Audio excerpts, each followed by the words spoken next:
Good morning, have a nice day. Hello India. बड़ों को ढेर सारा प्रणाम, छोटों को ढेर सारा प्यार। और मेरे सारे सब्सक्राइबर कैसे हैं आप सबको ढेर सारा राम राम। गणपति बप्पा मोरिया। Welcome back to my YouTube channel Simi की डायरी में आप लोगों का ढेर सारा स्वागत है।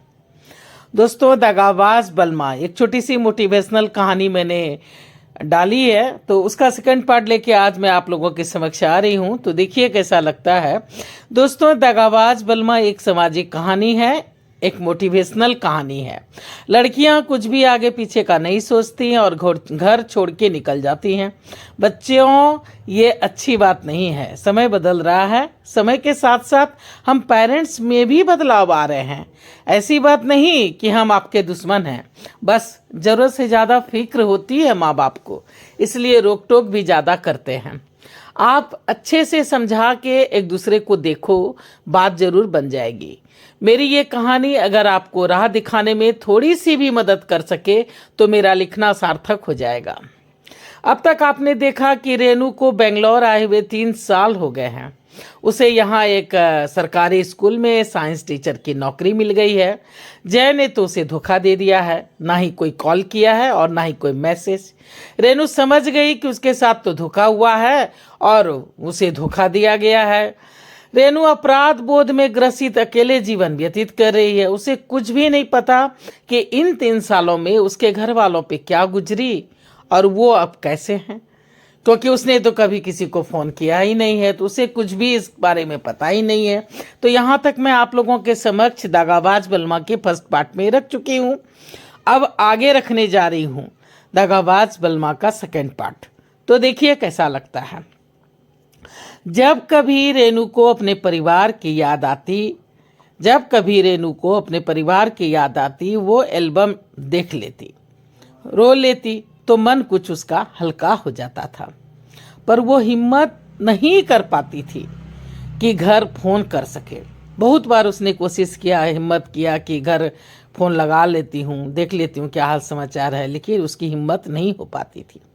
एक बार रेनू स्कूल के ट्रिप पे गोवा गई थी। बच्चे बहुत खुश थे। 4 दिन खेल कूद में और घूमने में कैसे निकल गया पता ही नहीं चला।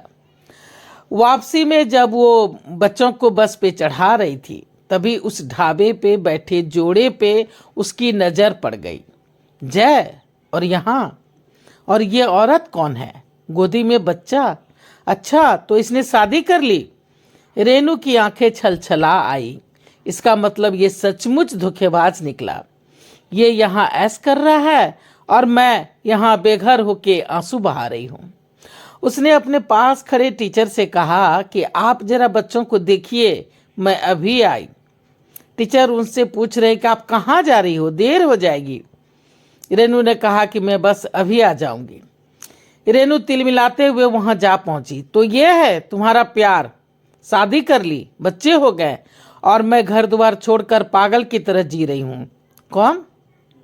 अच्छा, तो महाशय आप पहचान भी नहीं रहे हैं मुझे? हाँ, क्यों पहचानोगे? पहचानने की जरूरत भी अब क्या है तुम्हें? क्यों पहचानोगे? 1 मिनट, कहीं तुम रेनू तो नहीं हो? रेनू हो तुम?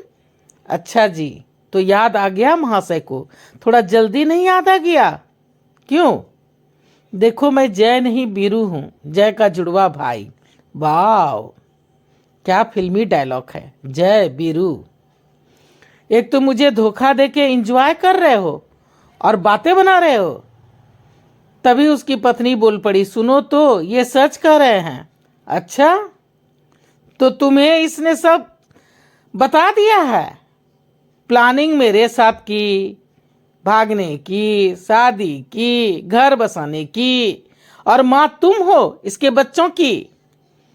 बात करती है और क्या देखूं, क्या सुनूं? कुछ देखना सुनना बाकी रह गया हो तो बोलो। अच्छी सजा दी है भगवान ने मुझे, मेरे अपनों को धोखा देने की और घर से भागने की। रेनू फुट फुट कर रो पड़ी। तुम बैठो तो, ठंडी दिमाग से सुन लो हमारी बातें, अभी सब क्लियर हो जाएगा। चलो चलो, जाओ यहाँ से, दगाबाज कहीं के। रेनू गुस्से से आग बबूला हो उठी थी। रेनू की बस भी खुलने वाली थी, देर हो रही थी। सभी उसे बहुत देर से पुकार रहे थे कि आ जाओ आ जाओ। रेनू रोती सिसकती बस की ओर बढ़ चली थी। उसका दिल टुकड़े टुकड़े हो चुका था। उसे विश्वास ही नहीं हो रहा था कि जय उसे धोखा दे सकता है। वो बस पे सवार हो गई थी और बस फिर वहां से निकल ली थी। समय धीरे धीरे बीतने लगा था। अब रेनू कुछ हल्का महसूस कर रही थी। तो उसका शक सच था। जय ने सचमुच उसे धोखा दिया था। उसका गुस्सा खुद पे बहुत बढ़ जाता जब उसे लगता कि उसने एक दगाबाज से दिल लगाया। 1 महीने के बाद रेनू अपनी क्लास ले रही थी, तभी चपरासी ने आके कहा, दीदी आपको प्रिंसिपल मैडम बुला रही है। आती हूँ। प्रिंसिपल के केबिन में। May I coming madam? Yes coming. ये मिस्टर तुमसे मिलना चाहते हैं। तुम मुझे यहाँ क्यों आए हो मिलने? मुझे तुमसे कोई बात नहीं करनी है, निकल जाओ यहाँ से। मैडम क्या हम पार्क में जाके इनसे कुछ देर बातें कर सकते हैं? जी जाइए। जाओ रेनू, देखो क्या बात है, आखिर तुम इसे पहचानती हो। चलो मुझे तुमसे बात करनी है। जय उसे पकड़ के बाहर की ओर लपका। छोड़ो मुझे, तुम्हें जय की कसम, मेरी बातें तो सुन लो। रेनू हंस पड़ी। वाह! जय बोले, जय की कसम। जय जबरदस्ती रेनू को खींचता हुआ स्कूल के पार्क में ले आया। यहाँ बैठो, मेरी पूरी बात सुनो। ये देखो, ये एल्बम, ये ढेर सारे फोटो, ये सब क्या है? तुम देखो तो सही, हम जुड़वे भाई हैं। ये देखो, बचपन से जवानी तक की तस्वीरें। ये देखो, ये बर्थडे की फोटो, ये स्कूल की, ये कॉलेज की, ये फैमिली के साथ। मैंने लव मैरिज की है। घर में कोई खुश नहीं था। सभी ने हमसे रिश्ते तोड़ लिए थे। उसी वक्त तुम जय की जिंदगी में आई। डर से जय घर में किसी को कुछ नहीं बता सका कि वो तुमसे प्यार करता है, पर मुझे सारी बात बताई थी। अच्छा करता घर में भी तुम्हारे बारे में बता देता। तो पापा को दूसरे स्टेट की लड़की से प्रॉब्लम था, बिहार की लड़की से नहीं। पर इन सब बातों का क्या फायदा? जय तुम्हें लेकर मेरे पास बेंगलोर ही आने वाला था। उस समय मेरी पोस्टिंग इसी शहर में थी। वो तो देवी गोवा की है, वहाँ उसके पेरेंट्स हैं। बच्ची अभी छोटी है, वो लोग देख रेख कर लेते हैं, हमारी मदद हो जाती है, इसलिए हम साथ रहते हैं। हम दोनों एक ही ऑफिस में काम करते हैं, घर पे सभी साथ रहते हैं, हम टेंशन फ्री रहते हैं। ये सब झूठी कहानी मत सुनाओ मुझे। पिछले 5 साल से हम एक साथ हैं। तुमने कभी नहीं बताया कि तुम्हारा कोई जुड़वा भाई भी है। तुम झूठ बोल रहे हो। ये सब दिखा के मुझे पागल मत बनाओ। जाओ यहाँ से। चला जाऊंगा, पहले पूरी बात तो सुन लो। वो ढाबे पे बस रुकी थी, ठीक से नाम भी नहीं पढ़ पाया था। बड़ी मुश्किल से पता करके तुम तक पहुंचा हूं। मेरी पूरी बात सुन लो। मुझे कुछ नहीं सुनना। तुम झूठ बोल रहे हो। ये नकली फोटो दिखा के खुद को सत्यवादी हरिश्चंद्र मत साबित करो। जाओ अपनी जिंदगी में खुश रहो, मैं अपना देख लूंगी। तुम चुप रहोगी? मेरी बातें सुनो, फिर बोल लेना जितना बोलना है। क्या बोल लेना? जिसका जुड़वा भाई होगा, क्या कभी उसकी चर्चा लोग नहीं करेगा? तुमने पूरे घर वालों के बारे में मुझे बताया था, सिर्फ यही नहीं बताया। क्यों? ये चालाकी इसी दिन के लिए छुपा के रखे थे?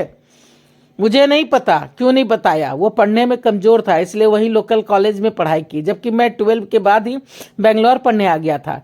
छुट्टी में जब घर जाते थे तो तुम भी अपने घर चली गई होती थी, इसलिए कभी हमारी भेंट नहीं हो पाई। वो तुम्हें लेके बेंगलोर ही आने वाला था, शायद यहाँ आके तुम्हें सरप्राइज देता, पर उसने तो मुझे ही सरप्राइज दे दिया था। जय मुजफ्फरपुर से पटना के लिए निकल गया था कि रास्ते में बस का एक्सीडेंट हो गया था। हॉस्पिटल जाते जाते उसकी डेथ हो गई थी। मैं भी उसे ट्राई कर रहा था, पर उसका फोन टूट गया था। पापा का फोन आया, हम बेतहाशा भागे। पूरे परिवार पे गाज गिर पड़ा। मैं अकेला बेटा बच गया था। माँ बाप ने तो हमें अपना लिया, हमारी उस घर में वापसी हो गई थी, पर जय सदा सदा के लिए विदा हो गया था। हम इतने सदमे में थे कि तुम्हारी बातें बिल्कुल भूल चुके थे। हमें बिल्कुल होश नहीं था कि तुम घर से निकल चुकी हो।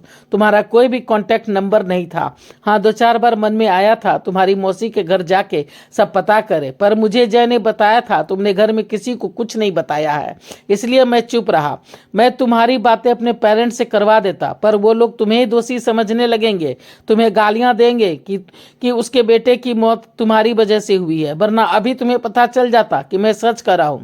जय मर चुका है, मैं बीरू हूं। रेनू हंस पड़ी। अच्छी कहानी लिखी है तुमने क्या समझते हो ये फोटो की ट्रिक? ये कहानी सुना के मुझे गुमराह कर लोगे और मैं तुम्हारी झांसों में आ जाऊंगी? तो ये देखो, ये एक्सीडेंट के फोटो, ये हॉस्पिटल के फोटो, ये डेथ के बाद के। बीरू फुट फुट के रो पड़ा। मैं सच कर रहा हूं, वो जरूर तुम्हें सरप्राइज देना चाह रहा होगा, इसलिए कुछ नहीं बताया होगा। वो डायरेक्ट तुम्हें मुझसे मिलवाना चाह रहा होगा। ये फोटो, ये सच नहीं हो सकता, ये भी तुम्हारी कोई चाल है। तुमने जानबूझ के ये वीडियो बनाया है। मेरा दिल नहीं मान रहा कि जय मर चुका है और तुम बीरू हो। मैं सच कर रहा हूं, अपनी बीवी की कसम। मत खाओ कोई कसम उसम, जाओ। ठीक है, तुम बीरू हो, मेरा जय मर गया। वैसे भी वो जिंदा है या मरा क्या फर्क पड़ता है, मेरे लिए तो मर ही गया है। दगाबाज बलमा, अगर मर के चला गया तो भी दगा दिया, और अगर जिंदा होके किसी दूसरे से शादी कर ली तो भी दगाबाज। इतना कह के रेनू रुकी नहीं, तेजी से रोती सिसकती कॉमन रूम की ओर बढ़ चली। रेनू फुट फुट कर रो रही थी। दिल कह रहा था नहीं, वो जिंदा है, वो झूठ बोल रहा है। दिमाग कह रहा था क्या फर्क पड़ता है, दगा तो दिया ना उसने, मेरी जिंदगी में तो वो अब नहीं। दगाबाज बलमा। तो देखिए दोस्तों, कैसी लगती है आपको ये कहानी दगाबाज बलमा। प्लीज़ मुझे सपोर्ट कीजिए। पहली बार चैनल पे आए हैं तो सब्सक्राइब कीजिए, लाइक कीजिए, शेयर कीजिए, कमेंट्स कीजिए, बेल का बटन जरूर दबाइएगा, ताकि जब जब मैं वीडियो डालूंगी तो आप लोगों को नोटिफिकेशन मिल सके। अब मैं अपनी वाणी कहीं पे विराम देना चाहती हूँ। जय भोलेनाथ, हर हर Mahadev. Thanks for your support, thanks for everything, thanks for watching my video. Thank you.